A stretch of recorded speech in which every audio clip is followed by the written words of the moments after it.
Hello, friends. Welcome to Classics Cut, the Boring Library's presentation of classic literature every month.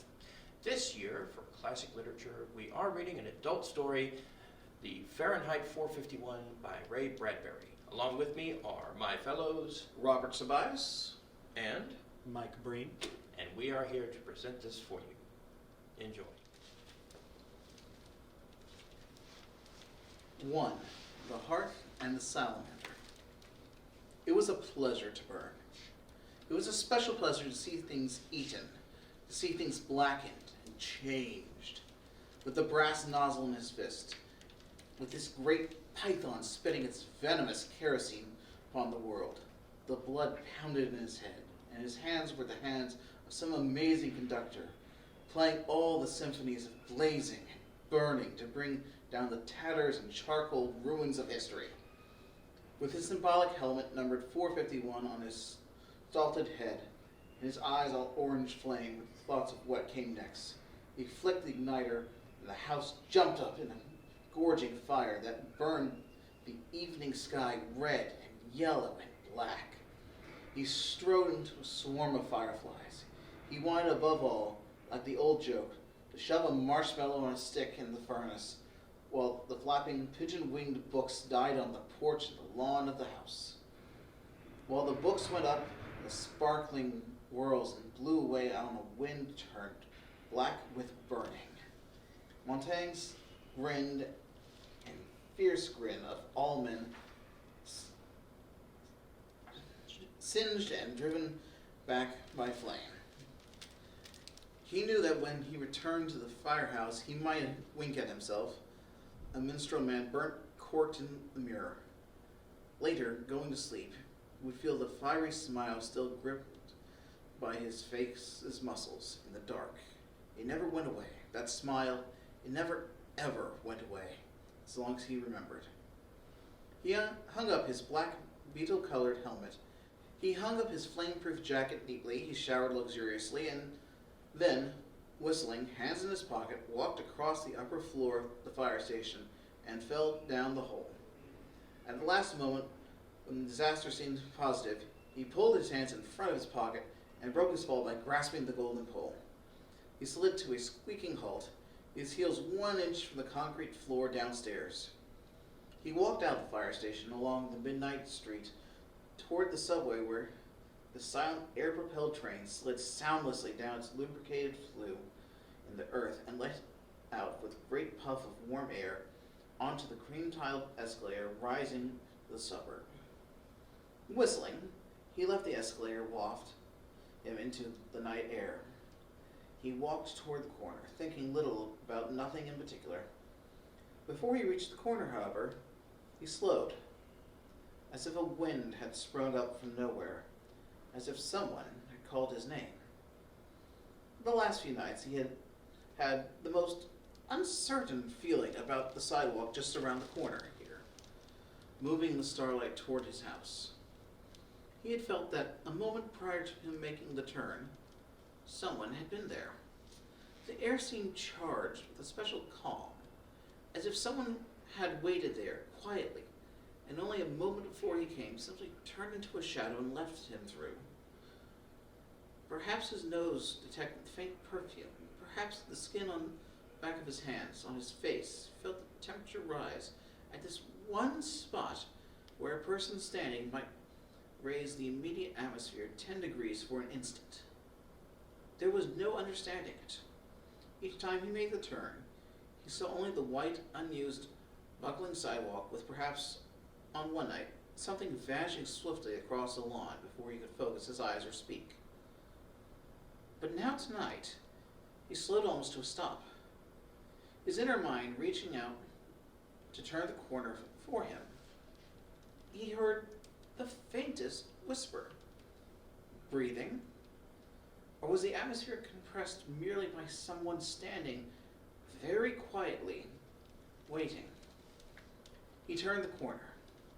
The autumn leaves blew over the moonlit pavement in such a way as to make the girl who was moving there seem fixed to a sliding walk, letting the motion of the wind and the leaves carry her forward. Her head was half bent to watch her shoes stir the circling leaves. Her face was slender, milk white, and in it was a kind of gentle hunger that touched over everything with tireless curiosity. It was a look, almost of pale surprise. The dark eyes were so fixed to the world that no move escaped them. Her dress was white, and it whispered. He almost thought he heard the motion of her hands as she walked, and the infinitely small sound now. The white stirred her face, turning when she discovered she was a moment away from a man who stood in the middle of the pavement waiting. The trees overhead made a great sound of letting down their dry rain. The girl stopped and looked as if she might pull back in surprise, but instead stood regarding Hampton with eyes so dark and shining and alive that he felt he had said some quite wonderful thing. But he knew his mouth had only moved to say hello, and then she seemed hypnotized by the salamander on his arm and a phoenix disc on his chest. He spoke again. Of course. You're our new neighbor, aren't you? He said. And you must be She raised her eyes from his professional symbols. the fireman. Her voice trailed off. How oddly you say that. I'd have known it with my eyes shut. She said slowly. What? The smell of kerosene? My wife always complains. He laughed. You never wash it off completely. No, you don't. She said in awe. He felt she was walking in a circle around him, turning him end over end, shaking him quietly, and emptying his pockets without once moving herself. Kerosene He said, because the silence had lengthened. is nothing but perfume to me. Does it really seem like that? Really? Of course. Why not? She gave herself time to think of it. I don't know. She turned to face the sidewalk going towards their homes. Do you mind if I walk back with you? I'm Clarice McClellan. Clarice, Guy Montag. Come along. What are you doing out so late wandering around? How old are you? They walked in the warm, cool, the blowing night on the silvered pavement, and there was something there, the faintest breath of fresh apricots and strawberries in the air. He looked around and realized this was quite impossible so late in the year. There was only the girl walking with him now, her face bright as snow in the moonlight, and he knew she was working his questions around, seeking the best answer she could possibly give. Well, She said. I'm 17 and I'm crazy. My uncle says the two always go together.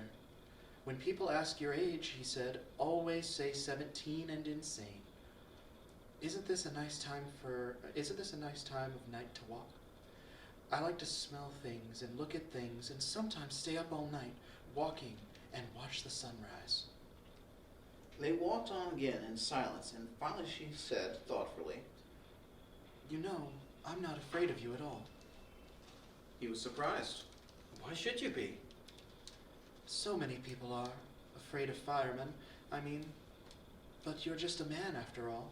He saw himself in her eyes, suspended in two shining drops of bright water, himself dark and tiny in fine detail, the lines about his mouth, everything there, as if her eyes were two miraculous bits of violet amber that might capture and hold him intact. Her face, turned to him now, was fragile milk crystal with soft and consistent light in it. It was not the hysterical light of electricity, but what? But the strangely comfortable and rare and gentle, flattering light of the candle. One time, as a child, in a power failure, his mother had found and lit a last candle, and there had been a brief hour of rediscovery, of such illumination that space lost its vast dimensions and drew comfortably around them, and they, mother and son, alone, transformed, hoping that the power might not come again too soon. And then Clarice McClellan said, Do you mind if I ask? How long have you worked at being a fireman? Since I was 20, 10 years ago. Do you ever read any of the books that you burn? He laughed. That's against the law. Oh, of course. It's fine work. Monday, burn Millet. Wednesday, Whitman. Friday, Faulkner. Burn them all to ashes, then burn the ashes. That's our official slogan. They walked still further, and the girl said, Is it true that long ago firemen put out fires instead of going to start them? No, houses have always been fireproof. Take my word for it. Strange. I heard once that a long time ago houses used to burn by accident, and they needed firemen to stop the flames. He laughed. She glanced over quickly. Why are you laughing? I don't know. He started to laugh again and stopped. Why? You laugh when I haven't been funny, and you answer right off. You never stop to think of what I've asked you. He stopped walking. You are an odd one. He said, looking at her. Haven't you any respect? I don't mean to be insulting.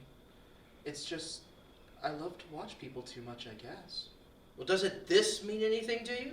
He tapped the numerals 451 stitch on his colored sleeve. Yes. She whispered.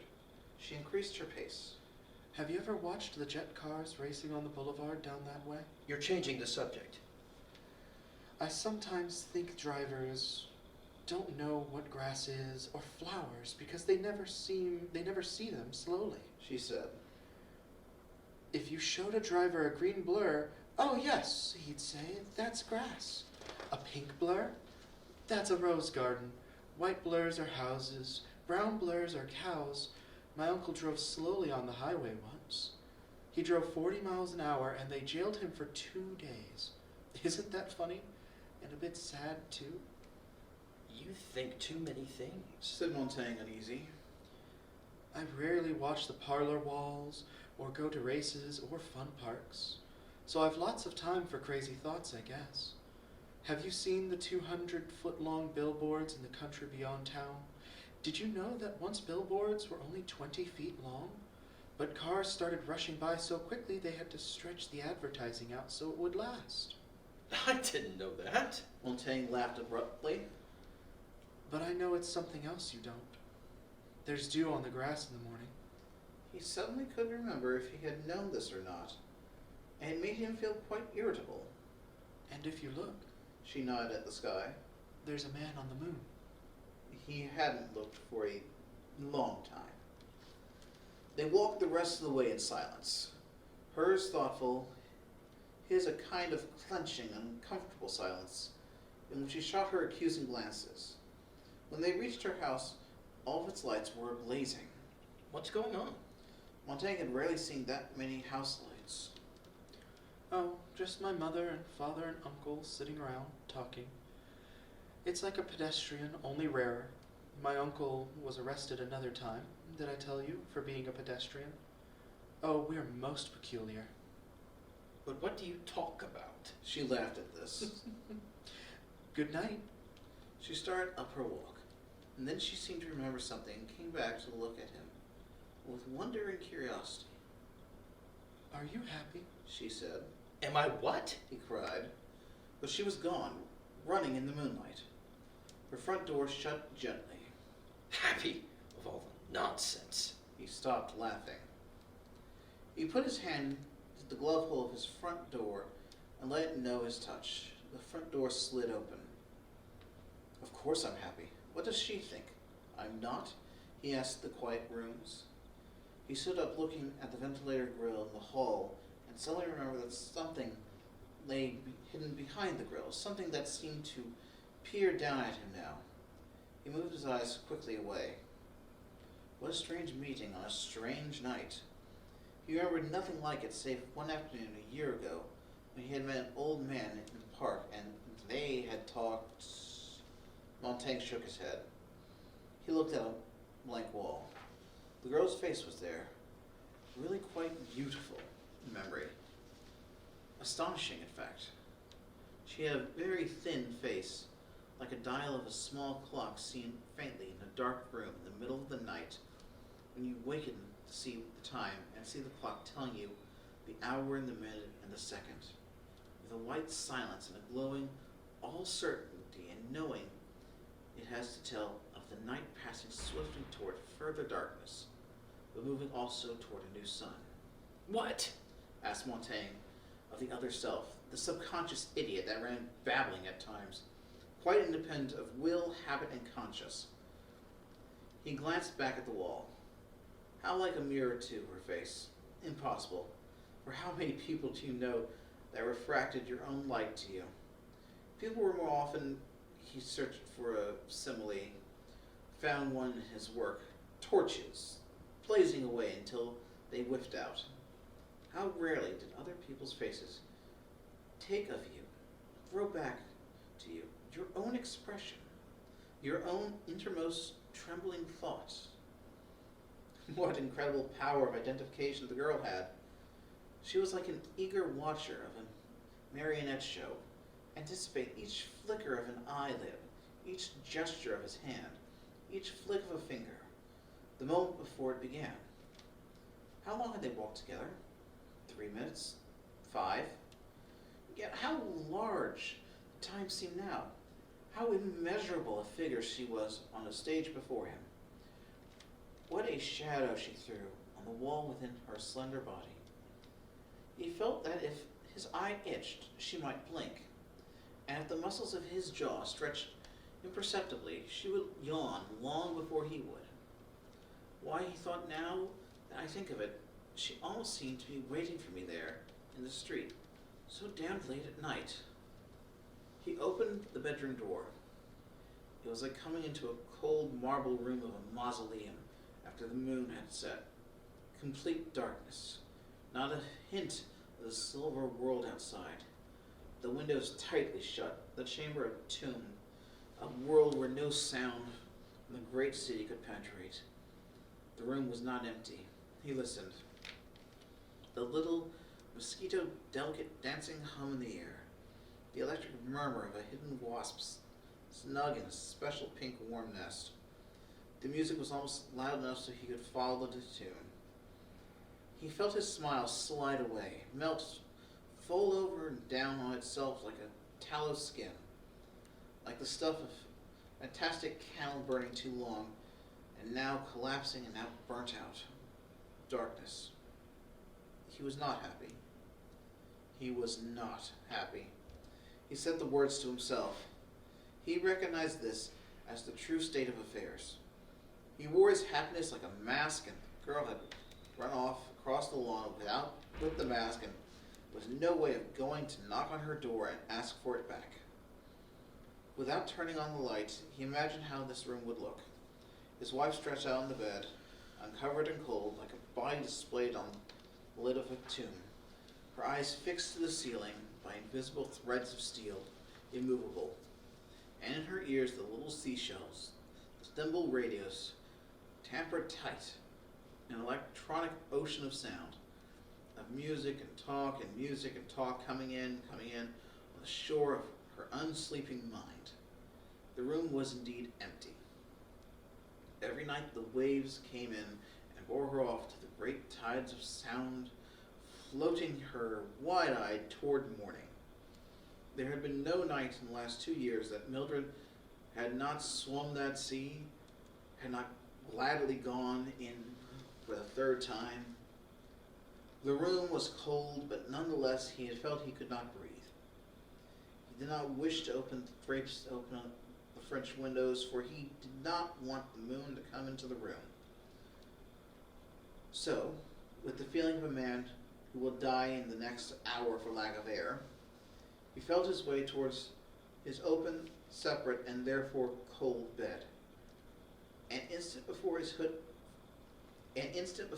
foot hit the object on the floor, he knew he would hit such an object. It was not unlike the feeling he had experienced before, turning the corner and almost knocking the girl down. His foot, sending vibrations ahead, received back echoes of the small barrier across its path, even as his foot swung. His foot kicked. The darkness gave a dull clink and slid off into the darkness. He stood very straight and listened to the person in the dark bed in the completely featureless night. The breath coming out the nostrils was so faint, it stirred only the furthest fringes of life. A small leaf, a black feather, a single fiber of hair. He still did not want outside light. He pulled out his igniter, felt the salamander etched on its silver disc, and gave it a flick. 2 moonstones looked up at him in the light of his small handheld fire, was buried in a creek of clear water over which the life of the world ran, not touching them. Mildred! Her face was like a snow-covered island upon which rain might fall, but it felt no rain, over which clouds might pass their moving shadows, but she felt no shadow. It was only the singing of the thimble wasp in her tampered shut ears, and her eyes all glass, and breathing in and out softly, faintly, in and out of her nostrils, and her not caring whether it came or went or came. The object he had set tumbling with his foot was now glinting under the edge of the bed. The small crystal bottle of sleeping tablets, which earlier today had been filled with 30 capsules, and which now lay uncapped and empty in the light of the tiny flare. As he stood there, the sky over the house seemed to scream.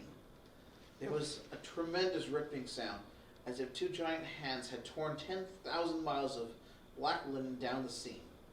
Montaigne was cut in half. He felt his chest chopped down and split apart. The jet bombers going over. 1, 2, 1, 2, 1, 2, 6 of them, 9 of them, 12 of them, and one, and another did all the screaming for him. He opened his mouth and let their shriek come down and out between his bared teeth. The house shook. The flare went out in his hand. The moonstones vanished.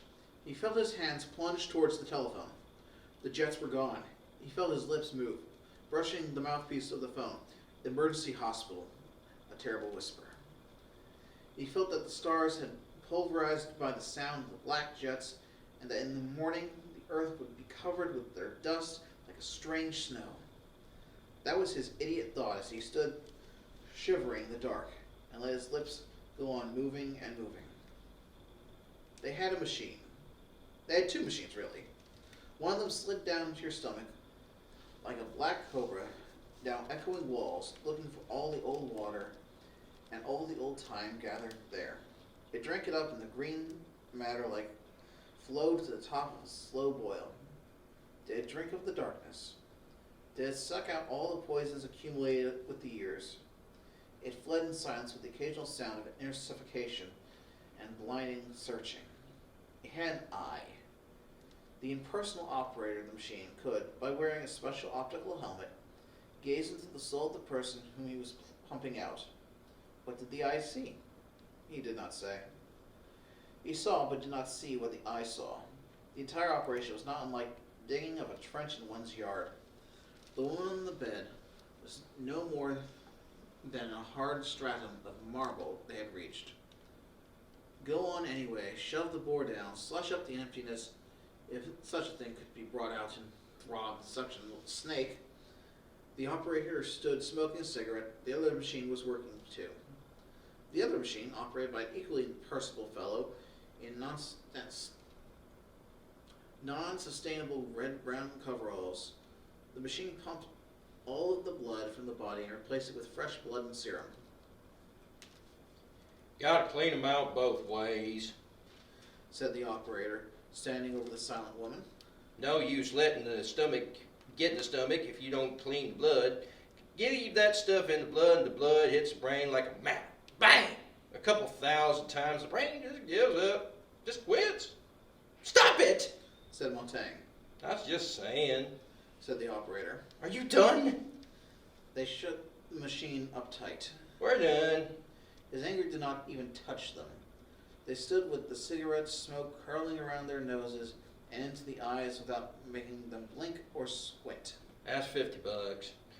First, why don't you tell me if she'll be all right? Sure, she'll be okay. We got all the mean stuff right here in our suitcase here. It can't get out now. As I said, you take out the old and put in the new, you're okay. Neither of you is an MD. Why didn't they just send in an MD from emergency? Hell. The operator's cigarette moved on his lip. We get these cases 9 or 10 a night. Got so many starting a few years ago. We had all these special machines built with optical lids, of course. That's new. Rest of this is ancient. You don't need an MD case like this. All you need is 2 handymen, clean up the problem in half an hour. Look, he started for the door. We got to go. Just got another call on the old ear thing. 10 blocks from here, somebody else just jumped the cap off a pillbox. Call if you need us again. Keep her quiet. We got a contraceptive in her. She'll wake up hungry. So long. And the men with the cigarettes in their straight-lined mouths, the men with the eyes of puff adders, took up their load of machine and tube, their case of liquid melancholy, and the slow, dark sludge of nameless stuff, and strolled out the door. Montag sank down into a chair and looked at this woman. Her eyes were closed now, gently, and he put out his hand to feel the warmness of breath on his palm. Mildred, he said, at last. There are too many of us, he thought. There are billions of us, and that's too many.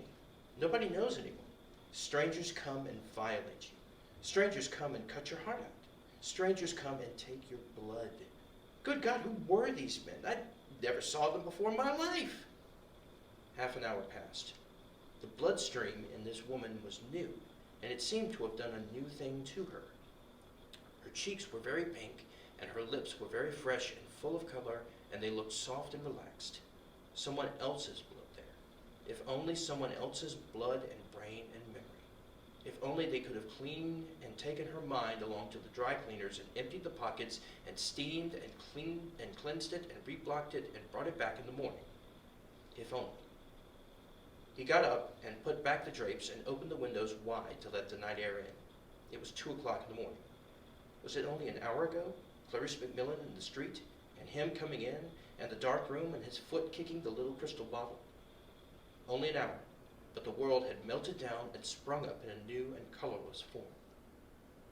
Laughter blew across the moon-colored lawn from the house of Clarice and her father and mother and the uncle who smiled so quietly and so earnestly. Above all, their laughter was relaxed and hearty and not forced in any way, coming from the house that was so brightly lit this late at night while all the other houses were kept to themselves in darkness. Montag heard the voices talking, giving, talking, weaving, weaving their hypnotic web. Montag moved out through the French doors and crossed the lawn without even thinking of it. He stood outside the talking house in the shadows, thinking he might even tap on their door and whisper, "Let me come in. I won't say anything. I just want to listen. What is it you're saying?" But instead he stood there, very cold, his face a mask of ice, listening to a man's voice, the uncle moving along at a steady and an easy pace. Well, after all, this is the age of the disposable tissue. Blow your nose on a person, wad them, flush them away, reach for another, blow, wad, flush. Everyone using everyone else's coattails. How are you supposed to root for the home team when you don't even have a program or know the names? For that matter, what color jerseys are they wearing as they trot out on the field? Montag moved back to his own house, left the window wide, checked Mildred, tucked the covers around her carefully, and then lay down with the moonlight on his cheekbones and on the frowning ridges in his brow, with the moonlight distilled in each eye to form a silver cataract there. One drop of rain, Clarice. Another drop, Mildred. A third, the uncle. A fourth, the fire tonight. 1 Clarice, 2 Mildred, 3 uncle, 4 fire. 1 Mildred, 2 Clarice. 1, 2, 3, 4, 5. Clarice, Mildred, uncle, fire, sleeping tablets, men, disposable tissue, coattails, blow, wad, flush. Clarice, Mildred, uncle, fire, tablets, tissues, blow, wad, flush. 1, 2, 3. 1, 2, 3. Rain, the storm, the uncle laughing, thunder falling downstairs, the whole world pouring down, the fire gushing up in a volcano, all rushing down around in a spouting roar and rivering stream toward morning. "I don't know anything anymore," he said, and let a sleep lozenge dissolve on his tongue. At 9 in the morning, Mildred's bed was empty. Montag got up quickly, his heart pumping, and ran down the hall and stopped at the kitchen door. Toast popped out of the silver toaster, was seized by a spidery metal hand that drenched it with melted butter. Mildred watched the toast delivered to her plate. She had both ears plugged with electronic bees that were humming the hour away. She looked up suddenly, saw him, and nodded. You all right?" he asked. She was an expert at lip reading from 10 years of apprenticeship at seashell ear thimbles. She nodded again. She set the toaster clicking again and another piece of bread. Montag sat down. His wife said, I don't know why I should be so hungry. "You, I'm hungry. last night," he began. Didn't sleep well. Feel terrible. She said. God, I'm hungry and I can't figure it. "Last night," he said again. She watched his lips casually. What about last night? "Don't you remember?" What? Did we have a wild party or something? I feel like I've hung over. God, I'm hungry. Who was here? "A few people," he said. That's what I thought. She chewed her toast. Sore stomach, but I'm hungry as all get out. Hope I didn't get anything foolish at the party. "No," he said quietly. The toaster spidered out a piece of buttered bread for him. He held it in his hand, feeling obligated. You don't look so hot yourself, said his wife. In the late afternoon it rained, and the entire world was dark gray. He stood in the hall of his house, putting on his badge with the orange salamander burning across it. He stood looking up at the air conditioning vent in the hall for a long time. His wife in the TV parlor paused long enough from reading her script to glance up. Hey, she said. The man's thinking. Yes, he said. I wanted to talk to you. He paused. You took all the pills in your bottle last night. Oh, I wouldn't do that. She said, surprised. The bottle was empty. I wouldn't do a thing like that. Why would I do a thing like that?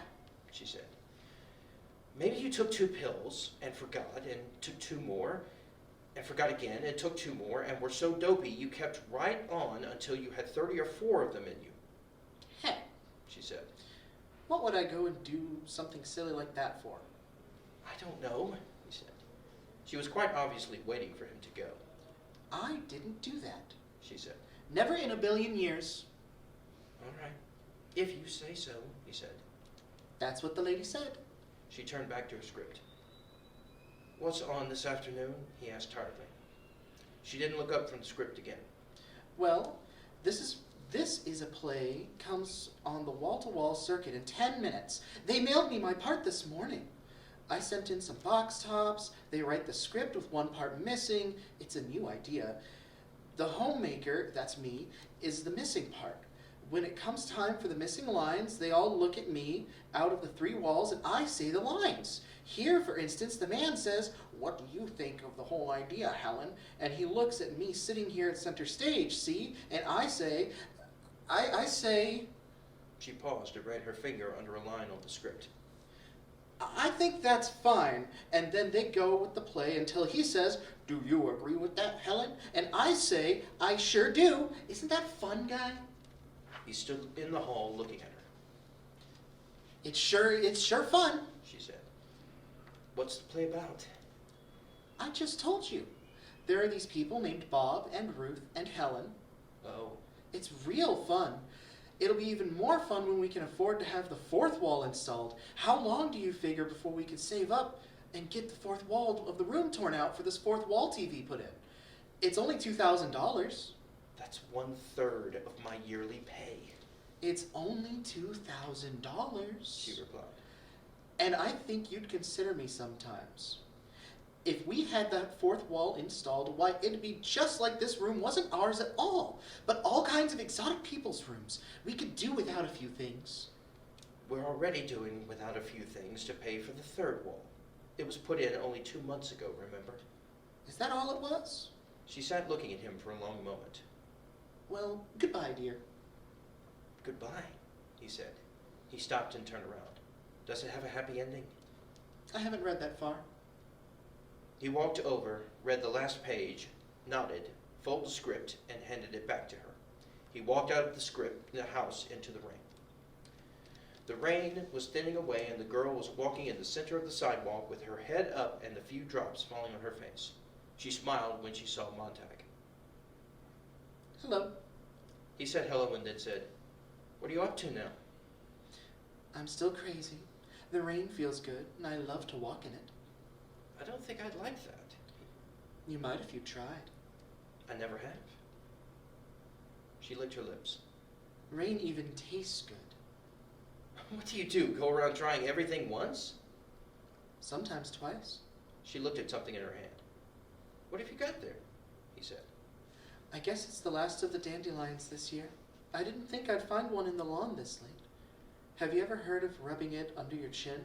Look. She touched her chin with the flower, laughing. Why?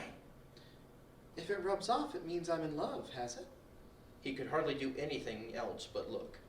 Well, You're yellow under there. fine. Let's try it on you now. It won't work for me. Here. Before he could move, she had put the dandelion under his chin. He drew back and she laughed. Hold still. She peered under his chin and frowned. Well, he said. What a shame. You're not in love with anyone. Yes, I am. It doesn't show. I am very much in love. He tried to conjure up a face to fit the words, but there was no face. I am. Oh, please don't look that way. It's that dandelion, he said. You've used it all up on yourself. That's why it won't work for me.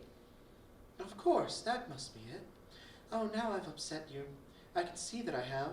I'm sorry, I really am. She touched his elbow. No, he said quickly. I'm all right. I've got to be going. So you say you forgive me? I don't want you to be angry with me. I'm not angry. Upset, yes. I've got to go see my psychiatrist now. They make me go. I make up things to say. I don't know what he thinks of me. He says I'm a regular onion. I keep busy peeling layers away from layers.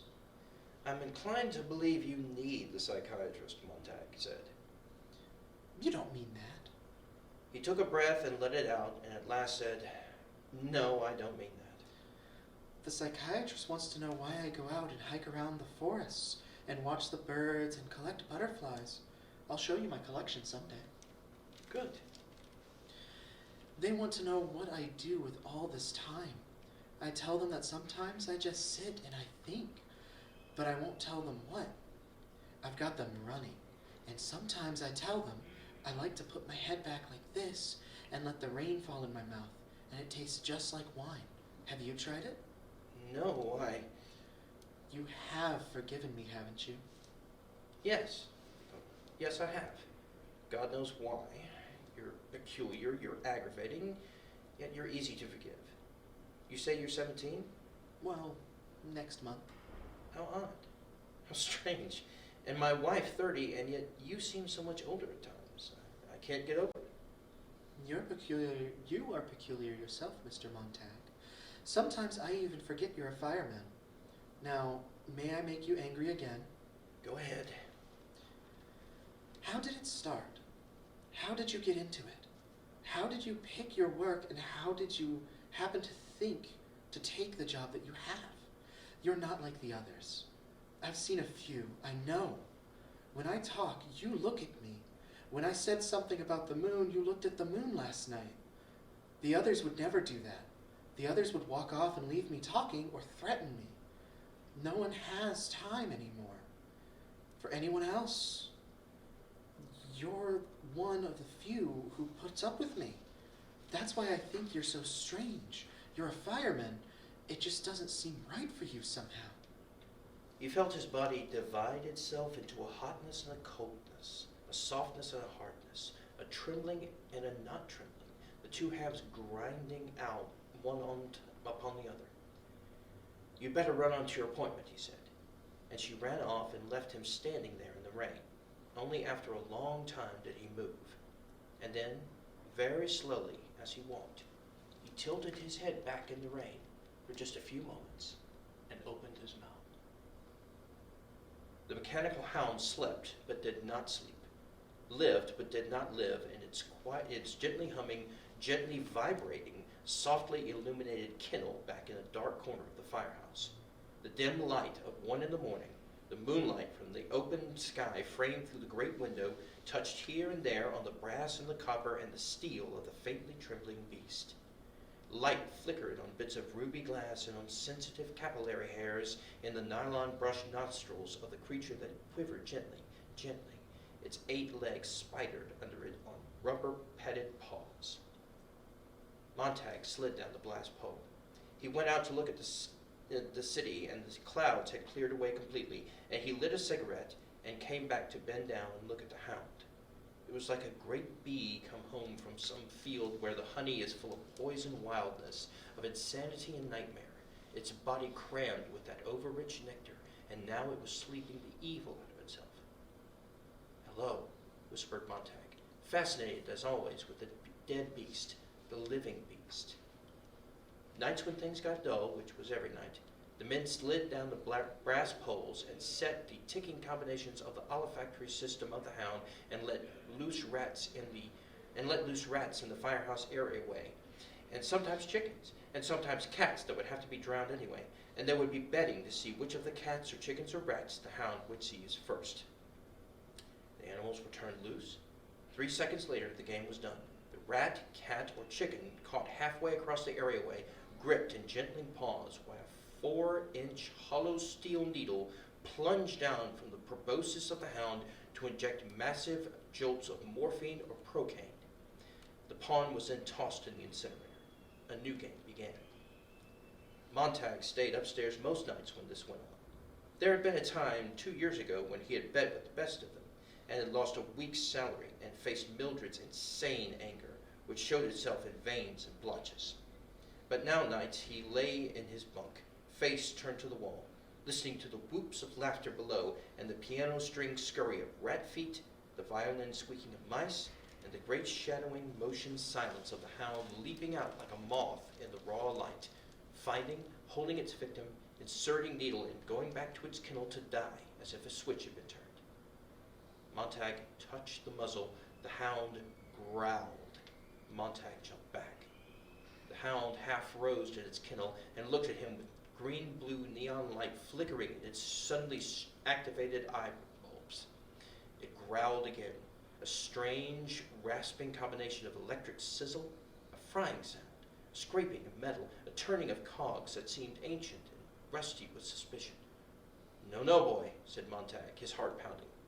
He saw the silver needle extend upon the air an inch, pull back, extend, pull back. The growl simmered in the beast, and it looked at him. Montag backed up. The hound took a step from its kennel. Montag grabbed the brass pole with one hand. The pole, reacting, slid upward and took him through the ceiling quietly. He stepped off in the half-lit deck of the upper level. He was trembling, and his face was green-white. Below, the hound had sunk back down upon its 8 incredible insect legs and was humming to itself again, its multifaceted eyes at peace. Montag stood, letting the fears pass, by the drop hole. Behind him, 4 men at a card table under a green-lidded light in the corner glanced briefly, but said nothing. Only the man with the captain's hat and the sign of the phoenix on his hat, at last, curious, his playing cards in his thin hand, talked across the room. "Montag?" "It doesn't like me." "What, the hound?" The captain studied his cards. "Come off it. It doesn't like or dislike, it just functions. It's like a lesson in ballistics. It has a trajectory, we decide for it, it follows the target itself, homes itself, cuts it off. It's only copper wire, storage, batteries, and electricity." Montag swallowed. Its calculators can be set to any combination. There's so many amino acids, so much sulfur, so much butterfat and alkaline, right? We all know that. All of these chemical balances and percentages on all of us here in the house are recorded in the master file downstairs. It would be easy for someone to set up a partial combination on the hound's memory, a touch of amino acids perhaps. That would account for what the animal did just now, reacted towards me. Hell. Said the captain.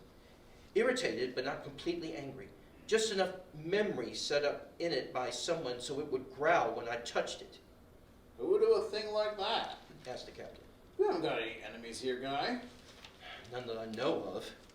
We'll have the hound checked by our technicians tomorrow. This isn't the first time it's threatened me, said Montag. Last month it happened twice. We'll fix it up, don't worry. But Montag did not move and only stood, thinking of the ventilator grill at in the hall at home and what lay behind the grill. If someone here at the firehouse knew about the ventilator, then mightn't they tell the hound? The captain came over to the drop hole and gave Montag a questioning glance. I was just figuring, said Montag. what does the hound think about down there nights?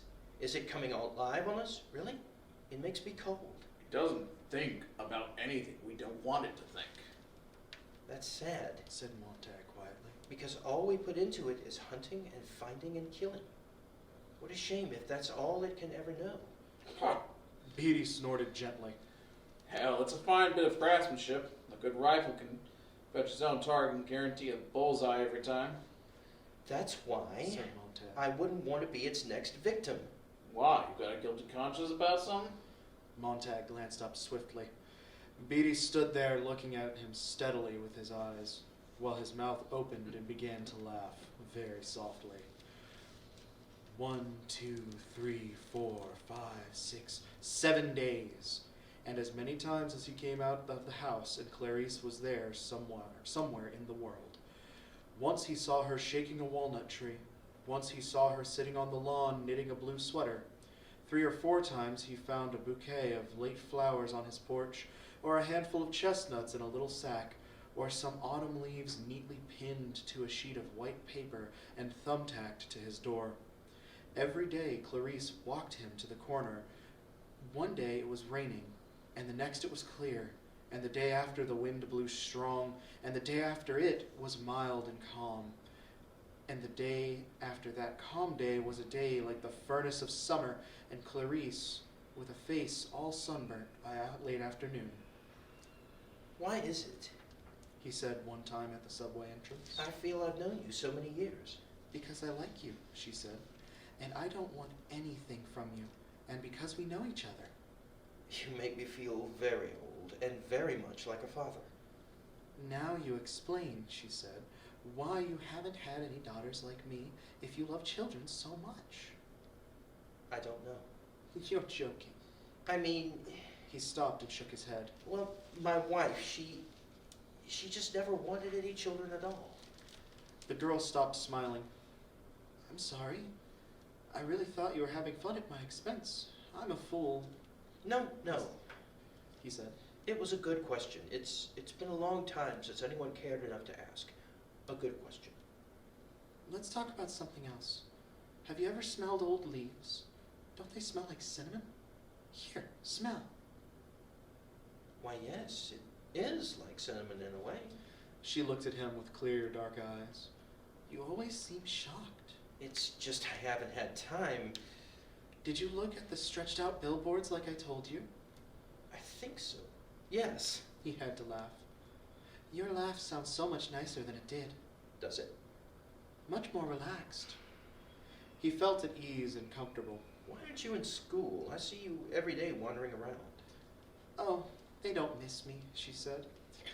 I'm antisocial, they say. I don't mix. It's so strange. I'm very social indeed. It all depends on what you mean by social, doesn't it? Social to me means talking to you and about things. She rattled some chestnuts that had fallen off the tree in the front yard. Or talking about how strange the world is. Being with people is nice, but I don't think it's social to get a bunch of people together and then not let them talk, do you? An hour of TV class, an hour of basketball or baseball or running, another hour of transcription history or painting pictures, and more sports. But do you know, we never ask questions. Or at least most don't. They run the answers at you. Bing, bing, bing, bing, bing. And us sitting there for 4 or more hours of film teacher. It's not social to me at all.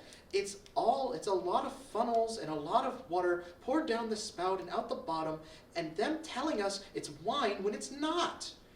They run us so ragged by the end of the day that we can't do anything but go to bed or head to the fun park to bully people around, break window panes in the window smasher place, or wreck cars in the car wrecker place with all the big steel balls, or go out in the cars and race in the streets trying to see how close you can get to the lampposts, playing chicken and knock hubcaps. I guess everything they say I am, all right. I haven't any friends. And that's supposed to prove that I'm abnormal, but everyone I know is either shouting or dancing around like wild or beating one another up. Do you notice How many people hurt each other nowadays? You sound so very old. Sometimes I'm ancient. I'm afraid of children my own age. They kill each other. Did it always used to be that way? My uncle says no. 6 of my friends have been shot in the last year alone. 10 of them died in car wrecks. I'm afraid of them, and they don't like me because I'm afraid. My uncle says my grandfather remembered when children didn't kill each other, but that was a long time ago when they had things different. They believed in responsibility, my uncle says. Do you know I'm responsible? I was spanked when I needed it years ago, and I do all the shopping and house cleaning by hand. But most of all, she said, I like to watch people. Sometimes I ride the subway all day and look at them and listen to them. I just want to figure out who they are and what they want and where they're going. Sometimes I even go to the fun parks and ride the jet cars when they race on the edge of town at midnight, and the police don't care as long as they're insured. As long as everyone has 10,000 insurance, everyone's happy. Sometimes I sneak around and listen in subways, or sometimes I listen at soda fountains, and do you know what? What? People don't talk about anything. Oh, they must. No, not anything. They name a lot of cars or clothes or swimming pools mostly and say how swell. But they all say the same things and nobody says anything different from anyone else. And most of the time in the cafes, they have joke boxes on. And the same jokes most of the time, or the musical wall is lit up, and all the colored patterns running up and down, but it's only color and all abstract. And at the museums, have you ever been? All abstract. That's all there is now. My uncle says it was different once. A long time back, sometimes pictures said things or even showed people. Your uncle said. Your uncle must be a remarkable man. He is. He certainly is. Well, I've got to be going. Goodbye, Mr. Montag. Goodbye. Goodbye. 1, 2, 3, 4, 5, 6, 7 days. The firehouse. Montag, you shinned that pole like a bird up a tree. 3rd day. Montag, did I see you come in the back door this time? Now bother you? No. 4th day. Montag, a funny thing. Heard this morning. Fireman CL purposely set a mechanical hound to his own chemical complex and let it loose. What kind of suicide do you call that? 5, 6, 7 days. And then Clarice was gone. He didn't know what there was about the afternoon, but it was not seeing her somewhere in the world. The lawn was empty, the trees empty, the street empty, and while at first he did not know he missed her, or was even looking for her, the fact was that by the time he reached the subday, there were vague stirrings of dis-ease in him. Something was the matter. His routine had been disturbed. A simple routine, true, established in a short few days, and yet he almost turned back to make the walk again, to give her time to appear.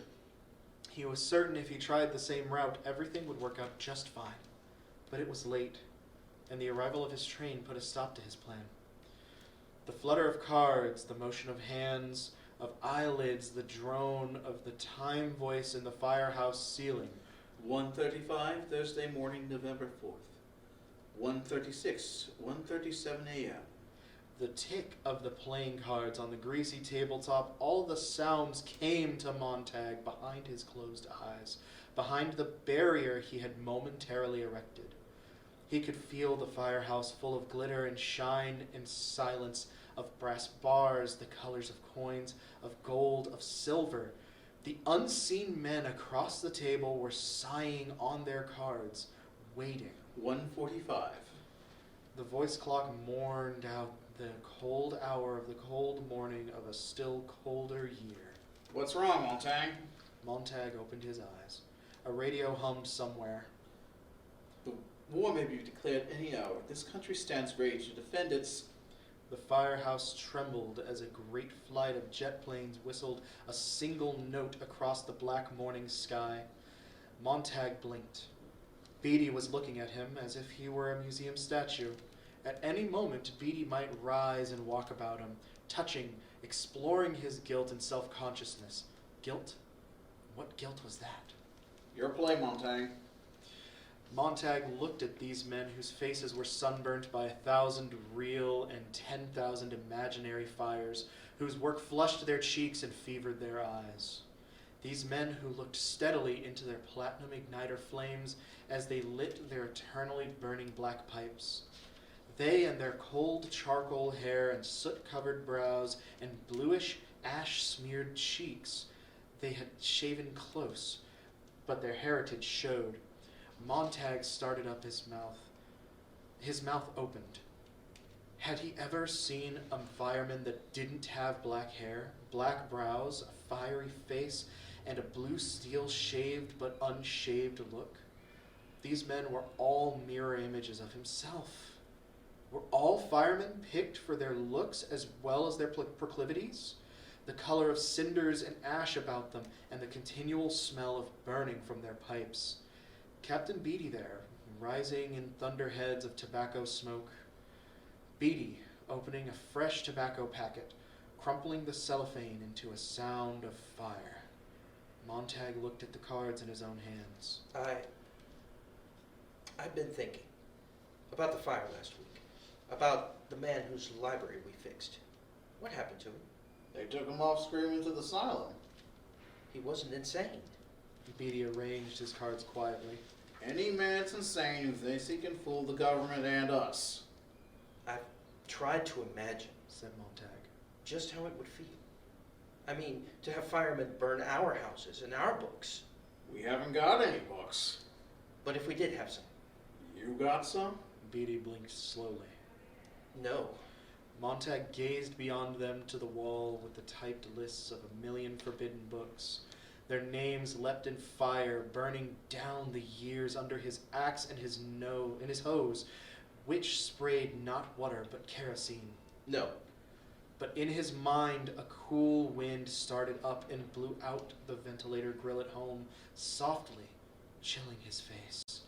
And again he saw himself in a green park, talking to an old man, a very old man. And the wind from the park was cold too. Montag hesitated. What? Was it always like this? The firehouse? Our work? I mean, well, once upon a time. Once upon a time. Beatty said. What kind of talk is that? Fool, thought Montag to himself. We'll give it away. At the last fire, a book of fairy tales, he'd glanced at a single line. I mean, He said. in the old days, before homes were completely fireproofed. Suddenly, it seemed a much younger voice was speaking for him. He opened his mouth, and it was as if Clarice McClellan said, Didn't firemen prevent fires rather than stoke them up and get them going? That's rich. Stoneman and Black drew forth their rule books, which also contained brief histories of the firemen of America, and lied them out, where Montag, though long familiar with them, might read, established 1790 to burn English-influenced books in the colonies. First fireman, Benjamin Franklin. Rule number 1, answer the alarm quickly. Rule number 2, start the fires swiftly. Rule number 3, burn everything. Rule number 4, report back to the firehouse immediately. And rule number 5, stand alert for other alarms. Everyone watched Montag. He did not move. The alarm sounded. The bell in the ceiling kicked itself 200 times. Suddenly there were 4 empty chairs. The cards fell in a flurry of snow. The brass pole shivered. The men were gone. And Montag sat in his chair. Below, the orange dragon coughed to life. Montag slid down the pole like a man in a dream. The mechanical hound leapt up in its kennel, its eyes all green flame. Montag, you forgot your helmet. He seized it off the wall behind him, ran, leapt, and they were off, the night wind hammering about their siren scream and their mighty metal thunder. It was a flaking 3-story house in the ancient part of the city.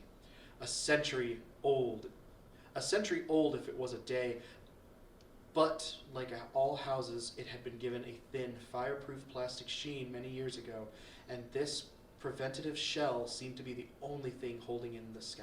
Here we are. The engine slammed to a stop. Beatty, Stoneman, and Black ran up the sidewalk suddenly.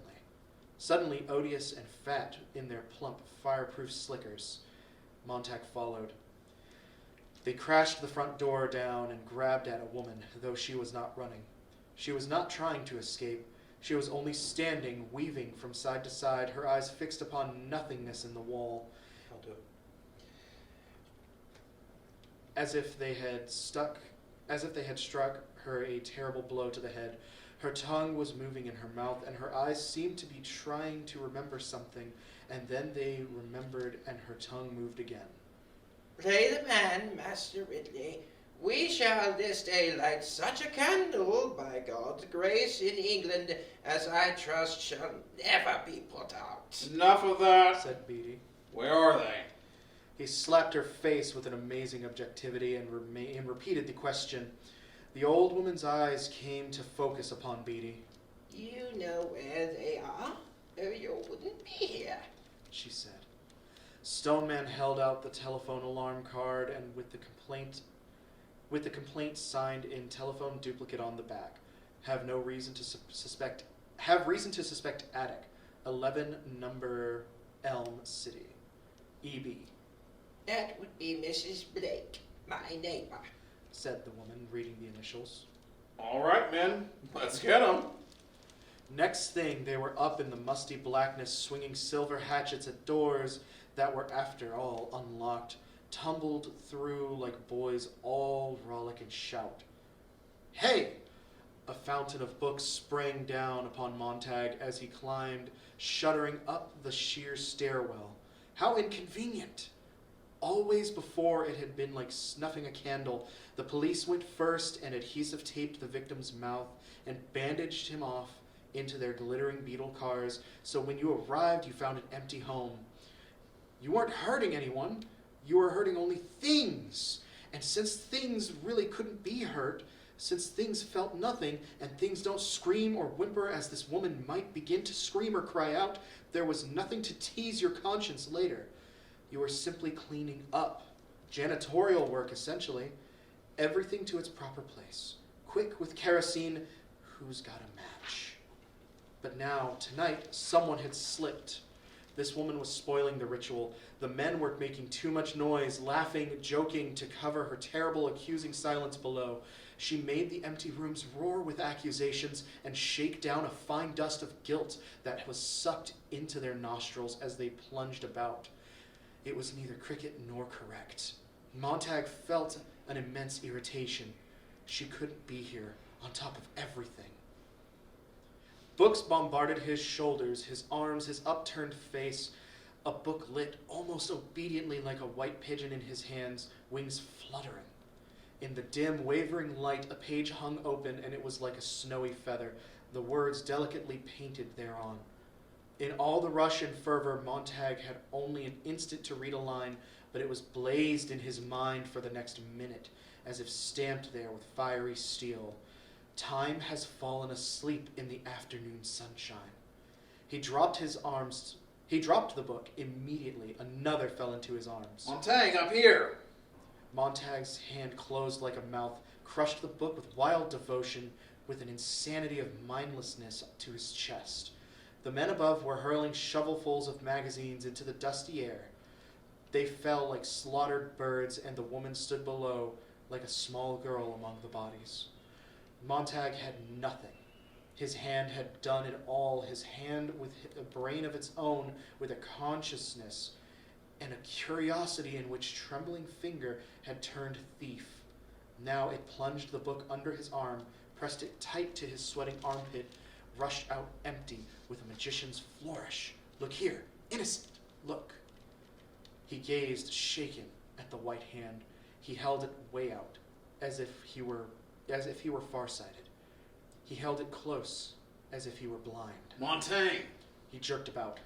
Don't stand there, idiot. The books lay like great mounds of fishes left to dry. The men danced and slipped and fell over them. Titles glittered their golden eyes, falling, gone. Kerosene. They pumped the cold fluid from the numeraled 451 tanks strapped on their shoulders. They coated each book. They pumped rooms full of it. They hurried downstairs. Montag staggered after them in the kerosene fumes. Come on, woman.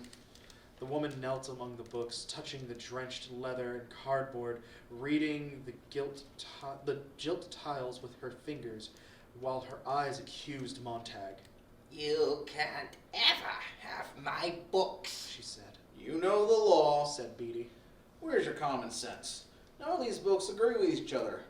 You've been locked up here for years with a regular damn Tower of Babel. Snap out of it. The people in those books never lived. Come on now. She shook her head. The whole house is going up. Said Beatty. The men walked clumsily to the door. They glanced back at Montag, who stood near the woman. You won't leave her there? She won't come. Force her then! Beatty raised his hand in which was concealed the lighter. We're due back at the house. Besides, these fanatics always try suicide. The pattern's familiar. Montag placed his hand on the woman's elbow. You can come with me. No, She said. thank you anyway. I'm counting to 10. Said Beatty. 1, 2, Please. Said Montag. Go on. Said the woman. 3, 4. Here. Montag pulled at the woman. The woman replied quietly. I want to stay here. 5, 6. You can stop counting. She said. She opened the fingers of one hand slightly. In the palm of her hand was a single slender object, an ordinary kitchen match. The sight of it rushed the men out and down away from the house, Captain Beatty keeping his dignity backed slowly through the front door, his pink face burnt and shiny from 1,000 fires and night excitements. God, thought Montag, how true! Always at night the alarm comes, never by day. Is it because the fire is prettier by night, more spectacle, a better show? The pink face of Beatty now showed the faintest panic in the door. The woman's hand twitched on the single matchstick. The fumes of kerosene bloomed up about her. Montag felt the hidden book pound like a heart against his chest. Go on. Said the woman. And Montag felt himself back away and away out the door after Beatty, down the steps, across the lawn, where the path of kerosene lay like the track of some evil snail. On the front porch where she had come to weigh them quietly with her eyes, her quietness a condemnation, the woman stood motionless.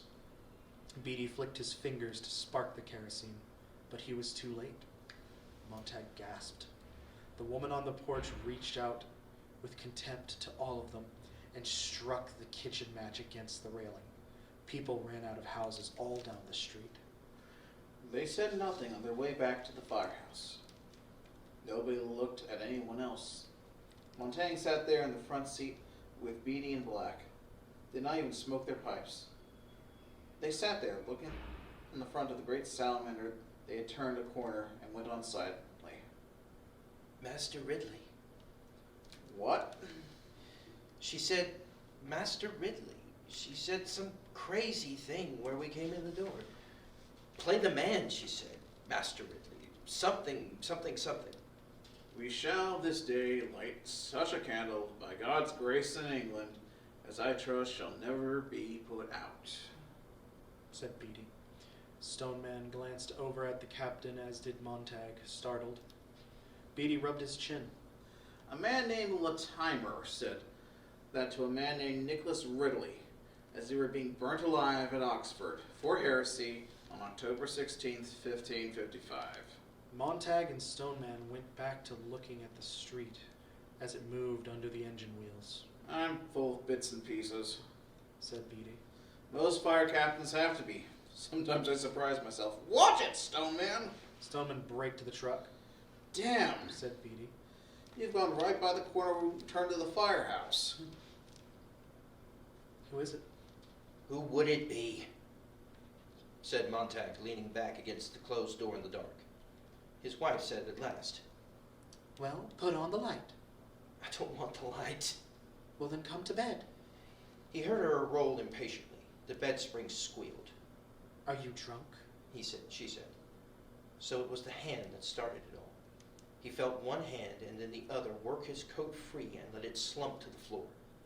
He held his pants out into an abyss and let them fall into a darkness. His hands had been infected, and soon it would be his arms. He could feel the poison working up his wrists and into his elbows and his shoulders, and then the jump over from shoulder blade to shoulder blade like a spark leaving a gap. His hands were ravenous, and his eyes were beginning to feel hunger, as if they must look at something, anything, everything. His wife said, What are you doing? He balanced in space with a book in his sweating cold hands. A minute later, she said, Well, don't just stand there in the middle of the floor. He made a small sound. What? She asked. He made more soft sounds. He stumbled toward the bed and shoved the book clumsily under the cold pillow.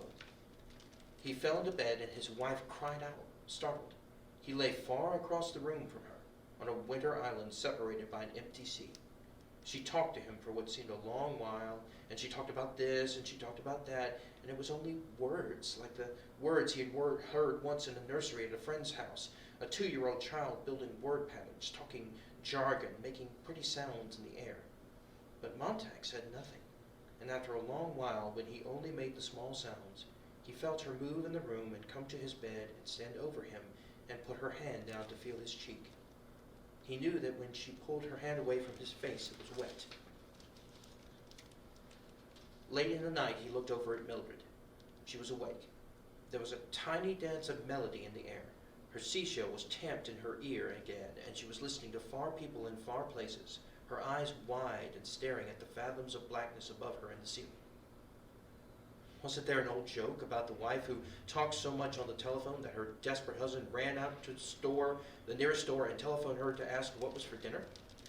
Well then, why didn't he buy himself an audio seashell broadcasting station and talk to his wife late at night? Murmur, whisper, shout, scream, yell. But what would he whisper? What would he yell? What could he say? And suddenly she was so strange she couldn't believe he knew her at all. He was in someone else's house, like those other jokes people told of the gentleman, drunk, coming home late at night, unlocking the wrong door, entering a wrong room, and betting with a stranger, and getting up early and going to work, and neither of them being the wiser. Millie, he whispered. What? I didn't mean to startle you. What I want to know is, Well, when did we meet, and where? when did we meet for what? She asked. I mean, originally. He felt she must be frowning in the dark. He clarified it. The first time we ever met, where was it and when? Why, it was at... She stopped. I don't know. He was cold. Can't you remember? It's been so long. Only 10 years, that's all, only 10! Don't get excited. I'm trying to think. She laughed an odd little laugh that went up and up. Funny. How funny not to remember where or when you met your husband or wife. He lay massaging his eyes, his brow, and the back of his neck, slowly. He held both hands over his eyes and applied steady pressure there as if to crush memory into place. It was suddenly more important than any other thing in a lifetime that he knew where he had met Mildred. It doesn't matter. She was up in the bathroom now, and he heard the water running and the swallowing sound she made. No, I guess not, he said. He tried to count how many times she swallowed, and he thought of the visit from the 2 zinc oxide-faced men with the cigarettes in their straight-line mouths and the electronic-eyed snake winding down into the layer upon layer of night and stone and stagnant spring water, and he wanted to call out to her, How many have you taken tonight? The capsules, how many will you take later? And not know, and so on every hour, or maybe not tonight, tomorrow night. And me not sleeping tonight or tomorrow night or any night for a long while, now that this has started. And he thought of her lying on the bed with the 2 technicians standing straight over her, not bent with concern, but only standing straight, arms folded. And he remembered thinking then that if she died, he was certain he wouldn't cry. For it would be the dying of an unknown, a street face, a newspaper image, and it was suddenly so very wrong that he had begun to cry, not at death, but at the thought of not crying at death, a silly, empty man near a silly, empty woman, while the hungry snake made her still more empty. How did you get so empty, he wondered. Who takes it out of you? And that awful flower the other day, the dandelion, it had summed up everything, hadn't it? What a shame. You're not really in love with anyone. And why not? Well, wasn't there a wall between him and Mildred when you came down to it? Literally not just one wall, but so far 3. And expensive, too. And the uncles, the aunts, the cousins, the nieces, the nephews that lived in those walls, the gibbering pack of tree apes that said nothing, nothing, nothing, and made it sound loud, loud, loud. He had taken to calling them relatives from the very first. How's Uncle Louis today? Who? And Uncle and Aunt Maud? The most significant memory he had of Mildred, really, was of a little girl in a forest without trees. How odd. Or rather, a little girl lost on a plateau where there used to be trees. You could feel the memory of their shapes all about, sitting in the center of the living room. The living room. What a good job of labeling that was. No matter when he came in, the walls were always talking to Mildred. Something must be done. Yes, something must be done. Let's not stand and talk. Let's do it. I'm so mad I spit. Who was it all about? Mildred couldn't say. Who was mad at whom? Mildred didn't quite know. What were they going to do? Well, said Mildred, wait around and see. He had waited around and see. A great thunderstorm of sound gushed from the walls. Music bombarded him at such an immense volume that his bones were almost shaken from their tendons. He felt his jaw vibrate, his eyes wobble in his head. He was a victim of concussion. When it was all over, he felt like a man who'd been thrown from a cliff, whirled in a centrifuge, and spat over a waterfall that fell and fell into emptiness and never quite touched bottom. Never, never quite, no, not so quite, touched bottom. And you fell so fast you didn't touch the sides either. Never quite touched anything. The thunder faded, the music died. There, said Mildred. And it was indeed remarkable. Something had happened. Even though the people in the walls of the room had barely moved, and nothing had really been settled, you had the impression that someone had turned on a washing machine or sucked you up into a giant vacuum. You drowned in music and pure cacophony. He came out of the room sweating and on the point of collapse. Behind him, Mildred sat in her chair, and the voices went on again. Well, everything will be all right now, said an aunt. Oh, don't be too sure, said a cousin. Now don't get angry. Who's angry? You are. I am. You're mad. Why wouldn't I be mad? Because. That's all very well, cried Montague, but what are they mad about? Who are these people? Who's that man and who's that woman? Are they husband and wife? Are they divorced, engaged? What? Good God, nothing's connected up. Said Mildred. Well, they had this fight, you see. They certainly fight a lot. You should listen. I think they're married. Yes, they're married. Why? And if it was not the 3 walls, soon to be 4 walls, and the dream complete, then it was the open car and Mildred driving 100 miles an hour across town. He shouting at her and she shouting back, and both trying to hear what was said, but hearing only the scream of the car. At least keep it down to the minimum, he yelled. What? She cried. Keep it down to 55, the minimum, he shouted. The what? She shrieked. Speed! He shouted, and she pushed it up to 105 miles an hour and tore the breath from his mouth. When they stepped out of the car, she had the seashells stuffed in her ears. Silence, only the wind blowing softly. Mildred. He stirred in bed. He reached over and pulled the tiny musical insect out of her ear. Mildred. Mildred? Yes. Her voice was faint. He felt he was one of the creatures electronically inserted between the slots of the phonocolor walls, speaking, but the speech not piercing the crystal barrier. He could see only pantomime, hoping she would turn his way and see him. They could not touch through the glass. Mildred, You know that girl I was telling you about? What girl? She was almost asleep. The girl next door. What girl next door? You know, the high school girl. Clarice, her name is, Oh, yes. said his wife. I haven't seen her for a few days. 4 days, to be exact. Have you seen her? No. I've meant to talk to you about her. Strange. Oh, I know the one you mean. I thought you would, Her. said Mildred in the dark room. What about her?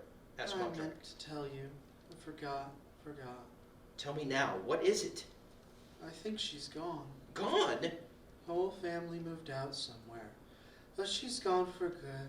I think she's dead. We couldn't be talking about the same girl. No, the same girl. McClellan. Run over by a car 4 days ago. I'm not sure, but I think she's dead. The family moved out anyway. I don't know, but I think she's dead. You're not sure of it. No, not sure, but pretty sure. Why didn't you tell me sooner? Forgot. 4 days ago? I forgot all about it. 4 days ago, he said, quietly, lying there. They lay there in the dark room, not moving, either of them. Good night. She said. He heard a faint rustle. Her hands moved. The electric thimble moved like a praying mantis on the pillow, touched by her hand. Now it was in her ear again, humming. He listened, and his wife was singing under her breath. Outside the house, a shadow moved. An autumn wind rose up and faded away. But there was something else in the silence that he heard. It was like a breath exhaled upon the window. It was like the faint drift of greenish luminescent smoke, the motion of a single huge October leaf blowing across the lawn and away. The hound, he thought. It's out there tonight. It's out there now. If I open the window... He did not open the window. He had chills and fever the next morning, You can't be sick. said Mildred. He closed his eyes over the hotness. Yes. But you were all right last night. No, I wasn't all right. He heard the relatives shouting in the parlor. Mildred stood over his bed, curiously. He felt her there. He saw her without opening his eyes. Her hair burnt by chemicals to a brittle straw, her eyes with a kind of cataract unseen but suspected far behind the pupils. The reddened, pouted lips, the body as thin as praying mantis from dieting, and her flesh like white bacon. He could remember her no other way. Will you bring me aspirin and water? You've got to get up. She said. It's noon. You've slept 5 hours later than usual. Will you turn the parlor off? He asked. That's my family. Will you turn it down for a sick man? I'll turn it down. She went out of the room and did nothing to the parlor and came back. Is that better? Thanks. That's my favorite program. She said. What about the aspirin? Oh, you've never been sick before. She went away again. Well, I'm sick now. I'm not going to work tonight. Call Beatty for me. You acted funny last night. She returned, humming. Where's the aspirin? He glanced at the water glass she had him. Oh, She walked to the bath again. did something happen? The fire is all. I had a nice evening. She said in the bathroom. What doing? The parlor. What was on? Programs. What programs? Some of the best ever. Who? Oh, you know, the bunch. Yes, the bunch. He pressed at the pain in his eyes, and suddenly the odor of kerosene made him vomit. Mildred came in, humming. She was surprised. Oh, why did you do that? He looked with dismay at the floor. We burned an old woman with her books. It's a good thing this rug's washable. She fetched a mop and worked on it. I went to Helen's last night. Couldn't you get the shows in your own parlor? Sure, but it's nice visiting. She went out into the parlor. He heard her singing. Mildred, She returned, singing, snapping her fingers softly. aren't you going to ask me about last night? He said. What about it? We burned 1,000 books. We burned a woman. Well, The parlor was exploding with sound. We burned copies of Dante and Swift and Marcus Aurelius. wasn't he a European? Something like that. Wasn't he a radical? I never read him. He was a radical. Mildred fiddled with the telephone. You don't expect me to call Captain Beatty for you, do you? You must. Don't shout! I wasn't shouting.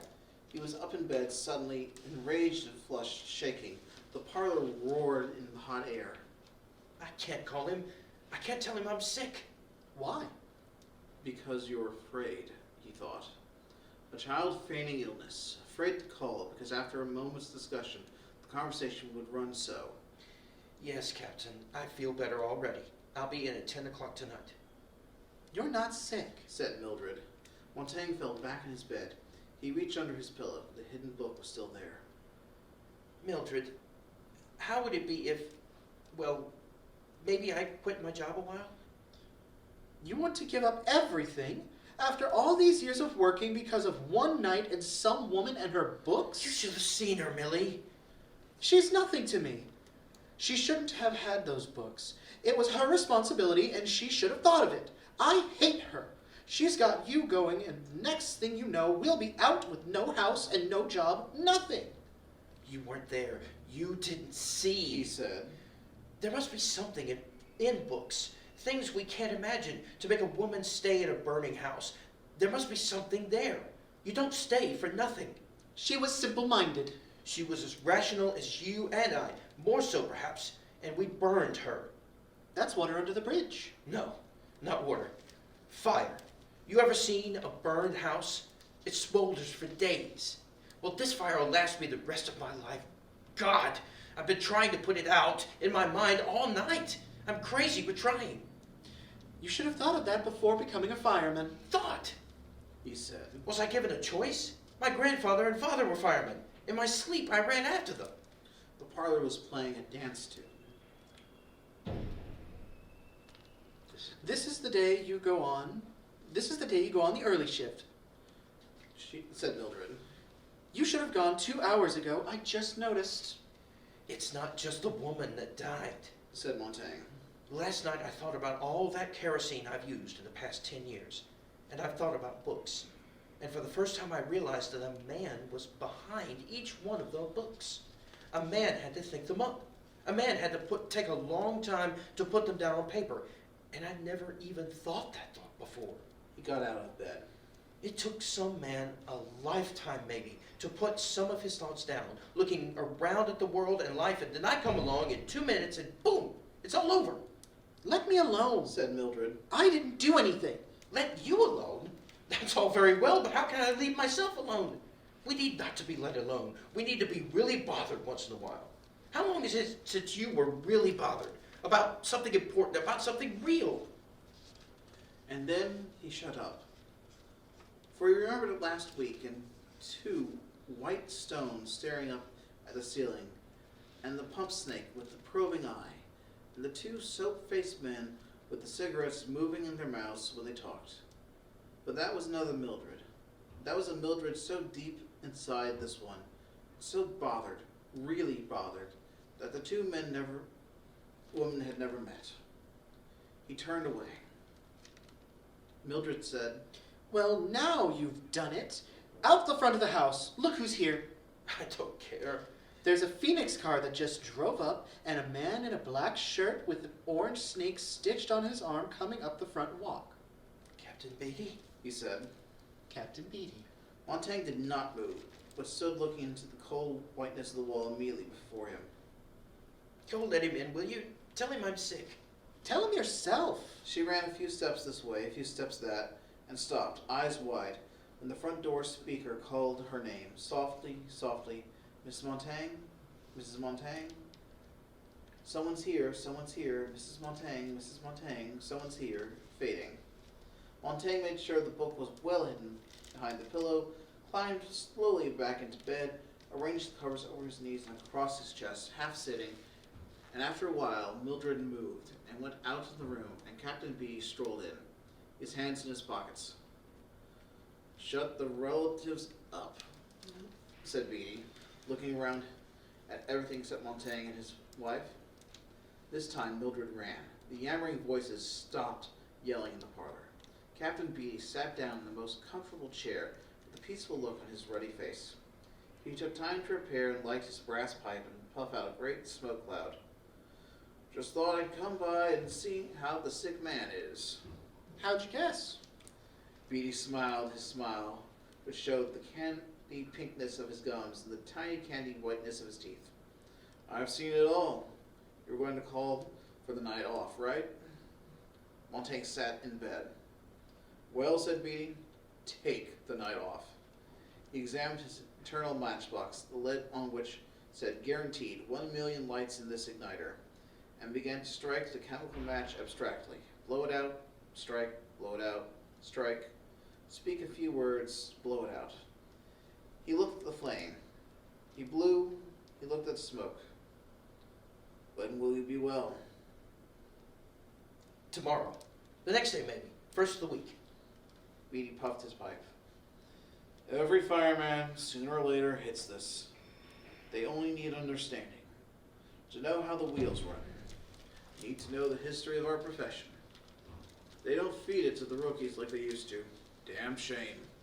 Puff. Only fire chiefs remember it now. Puff. I'll let you in on it. Mildred fidgeted. Beatty took a full minute to settle himself in and think back for what he wanted to say. When did it all start, you ask, this job of ours? How did it come about? Where? When? Well, I'd say it really got started around about a thing called the Civil War. Even though our rule book claims it was founded earlier, the fact is we didn't get along well until photography came into its own. Then motion pictures in the early 20th century. Radio, television. Things began to have mass. Montaigne sat up in bed, not moving. And because they had mass, they became simpler, said Beatty. Once, books appealed to a few people here, there, everywhere. They could afford to be different. The world was roomy. But then the world got full of eyes and elbows and mouths, double, triple, quadruple population. Films and radios, magazines, books leveled down to a sort of pace, putting norm. Do you follow me? I think so. Beatty peered at the smoke pattern he had put out in the air. Picture it. 19th century man with his horses, dogs, carts, slow motion. Then came the 20th century. Speed up your camera. Books cut shorter. Condensations, digests, tabloids. Everything boils down to the gag, the snapping end. Snap ending. Mildred nodded. Classics cut to 15-minute radio shows, then cut again to fill a 2-minute book column, winding up at last a 10 or 12-line dictionary resume. I exaggerate, of course. The dictionaries were for reference. But many were those whose sole knowledge of Hamlet, you know the title certainly, Montaigne, it's probably the only faint rumor of a title for you, Miss Montaigne, whose sole knowledge, as I say, of Hamlet, was a one-page digest in a book that claimed, now at last you can read all the classics, keep up with your neighbors. Do you see? Out of the nursery into college and back to the nursery. There's your intellectual pattern for the past 5 centuries or more. Mildred rose around and began to move around the room, picking things up and putting them down. Beatty ignored her and continued. Speed up the film, Montaigne, quick, click, pick, look, eye, now, flick, here, there, swift, pace, up, down, in, out, why, how, who, what, where, bang, smack, wallop, bing, bang, bong, digest, politics, 1 column, 2 sentences, a headline. Then, in midair, all vanishes. Whirl man's mind round about so fast under the pumping hands of publishers, exploiters, broadcasters, that the centrifuge flings off all unnecessary, time-wasting thought. Mildred smoothed the bedclothes.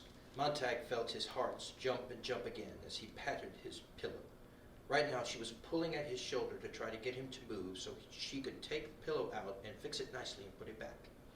And perhaps cry out and stare, or simply reach down her hand and say, What's this? and hold up the hidden book with its touching innocence.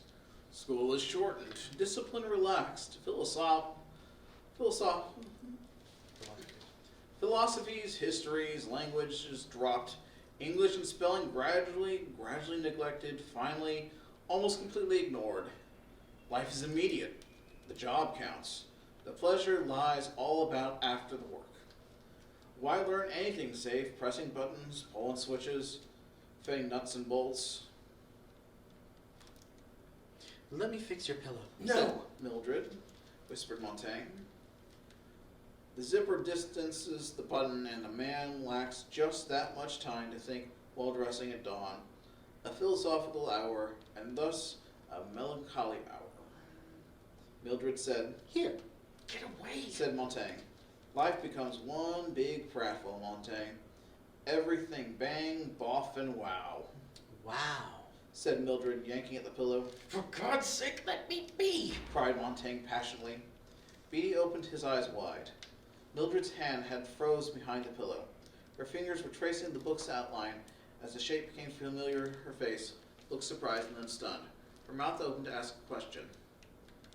Empty the theaters, save for clowns, and furnish the rooms with glass walls and pretty colors running up and down the walls like confetti, or blood, or sherry, or saltrine.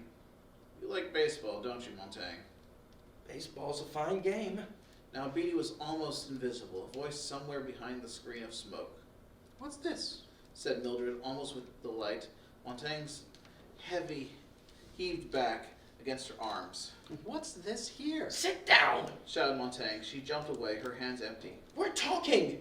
Beatty went on as if nothing had happened. You like bowling, don't you, Montaigne? Bowling, yes. And golf?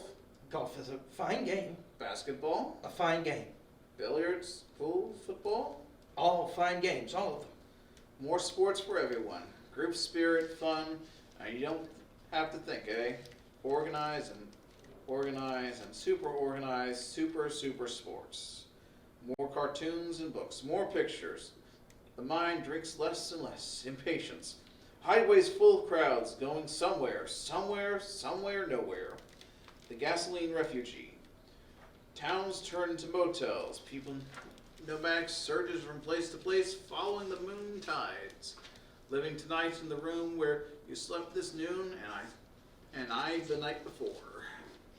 Mildred went out of the room and slammed the door. The parlor aunts began to laugh at the parlor uncles. Now let's take up the minorities in our civilization, shall we? Bigger the population, the more minorities. Don't step on the toes of the dog lovers, the cat lovers, the doctors, lawyers, merchants, chiefs, Mormons, Baptists, utilitarians, second-generation Chinese, Swedes, Italians, Germans, Texans, Brooklynites, Irishmen, people from Oregon or Mexico. The people in this book, this play, this TV serial are not meant to represent any actual painters, cartographers, mechanics anywhere. The bigger your market, Montaigne, the less you handle controversy. Remember that. All the minor minorities with their navels to be kept clean. Authors full of evil thoughts lock up your typewriters. They did. Magazines became a nice blend of vanilla tapioca. Books, so the damn snobbish critics said, were dishwater. No wonder books stopped selling, the critics said. But the public, knowing what it wanted, spinning happily, let the comic books survive. And the three-dimensional sex magazines, of course. There you have it, Montaigne. It didn't come from the government down. There was no dictum, no declaration, no censorship to start with, no.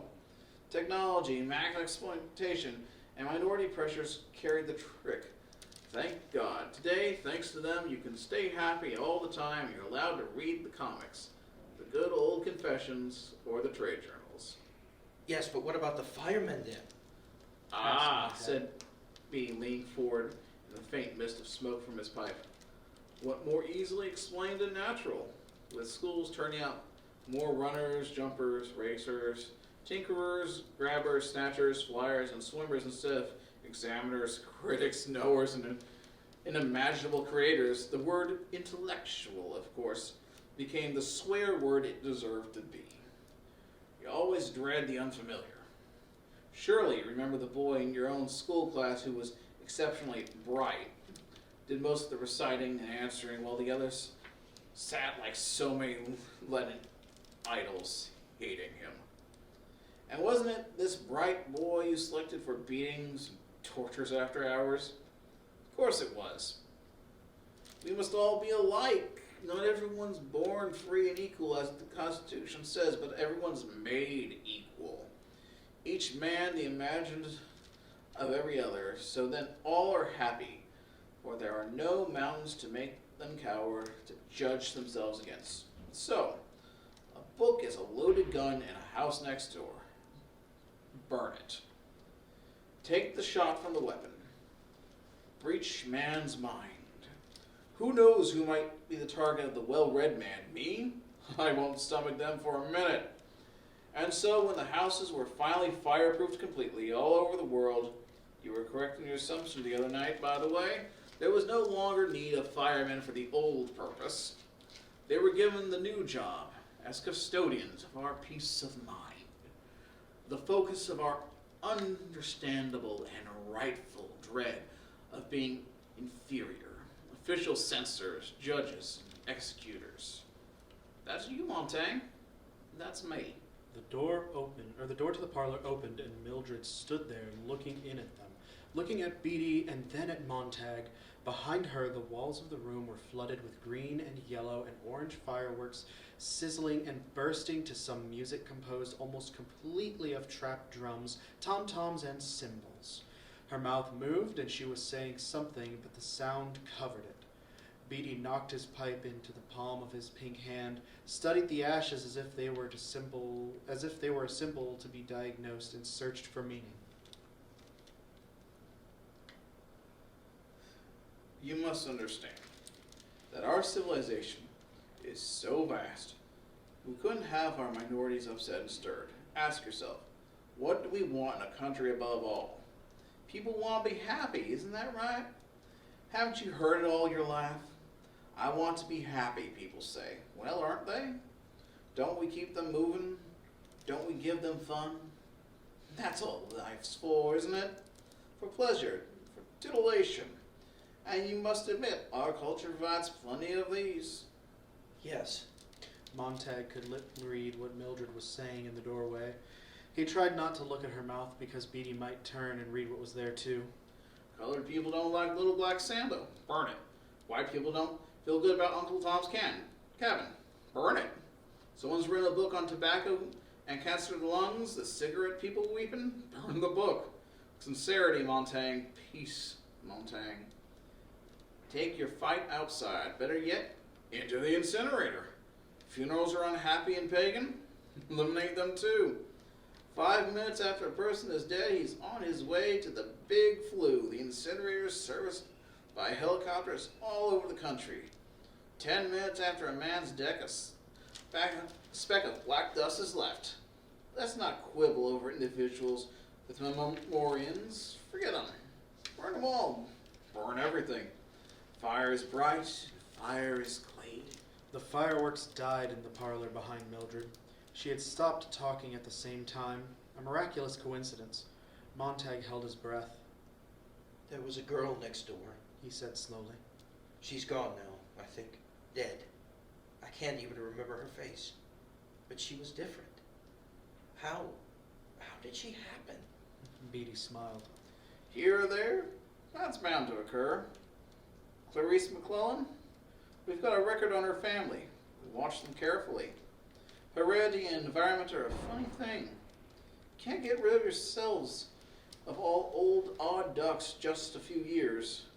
The home environment can undo a lot you try to do at school. That's why we've lowered the kindergarten age after a year until now we're almost snatching them right from the cradle. We had some false alarms on the McLennans when they lived in Chicago. Never found a book. Uncle had a mixed record, antisocial. The girl, she was a time bomb.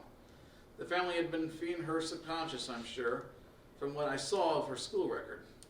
Didn't want to know how a thing was done, but why. That can be embarrassing. You ask why to a lot of things, and you wind up very unhappy indeed. If you keep at it, poor girl's better off dead. Yes. Dead. Luckily, queer ones like her don't happen often. You know how to nip most of them bud early. You can't build a house without nails and wood. If you don't want a house built, hide the nails and wood. If you don't want a man unhappy politically, don't give him two sides to a question. You won't worry about it. Give him one. Better yet, give him none. Let him forget there's such a thing as war. If the government is ineffective, top-heavy, and tax-mad, there to be all those that people worry over it. Peace, Montaigne. Give the people contests. They win by remembering the words to more popular songs or the names of the state capitals or how much corn Iowa grew last year. Cram them full of non-combustible data. Chock them so damn full of facts that they feel stuffed but absolutely brilliant with information. Then they feel like they're thinking. They'll get a sense of motion without moving. And they'll be happy. Because facts of that sort don't change. Don't give them any slippery stuff like philosophy or sociology to tie things up. That way lies melancholy. Any man who can take a TV wall apart and put it back together again, and most men can nowadays, is happier than any man who tries to slide rules, measure, equate the universe, which just won't be measured or equated without making a man feel beastly and lonely. I know, I've tried it. To hell with that. So bring on your clubs and parties, your acrobats and magicians, your daredevils, jet cars, motorcycle, helicopter, your sex and heroin, more of everything to do with automatic reflex. If drama's so bad, the film says nothing. If the play is hollow, sting me with the theremin loudly. I think I'm responding to the play. When it's only a tactile creation to vibration. But I don't care. I just like solid entertainment. Beatty got up. I must be going. Lecture's over. Hope I've clarified some things. The important thing for you to remember, Montaigne, is we're the Happiness Boys. The Dixie Duo, you and I, and the others. We stand against the small tide of those who want to make everyone unhappy with their conflicting theory and thought. We have our fingers in the dike. Hold steady. Don't let the torrent of melancholy and dread philosophy drown our world. We depend on you. I don't think you realize how important you are, we are, to the happy world stands now. Beatty shook Montag's limp hand. Montag still sat as if the house were collapsing about him, and he could not move in the bed. Mildred had vanished from the door. One last thing, Said Beatty. At least once in his career, every fireman gets an itch. What do the books say, he wonders. Oh, to scratch that itch, eh? Well, Montaigne, take my word for it. I've had to read a few in my time to know what I know about, and the books say nothing. Nothing you can teach or believe. They're about non-existent people, figments of imagination if they're fiction. And if they're non-fiction, it's worse. One professor calling another an idiot, one philosopher screaming down another's gullet, all of them running about, putting out the stars and extinguishing the sun. You come away lost. Well then, what if a fireman accidentally, not really intending anything, takes a book home with him? Montag twitched. The open door looked at him with its great vacant eye. A natural error. Curiosity alone. Said Beatty. We don't get over-anxious or mad. We let the fireman keep the book 24 hours. If he hasn't burned it by then, we simply come burn it for him. Of course. Montag's mouth was dry. Well, Montaigne, do you take another later shift today? Will we see you tonight, perhaps? I don't know. What? Beatty looked faintly surprised. Montag shut his eyes. I'll be in later. We'd certainly miss you if you didn't show. Said Beatty, putting his pipe in his pocket thoughtfully. I'll never come in again. Thought Montag. Get well and keep well. Said Beatty. He turned and went out through the open door. Oh, ladies and gentlemen, thank you very much. That is Classics Cut for today. This is Fahrenheit 451. If you'd like to read the next half of the book to find out what really happens, please come into any one of our branches and pick up a copy. Thank you. We'll see you soon.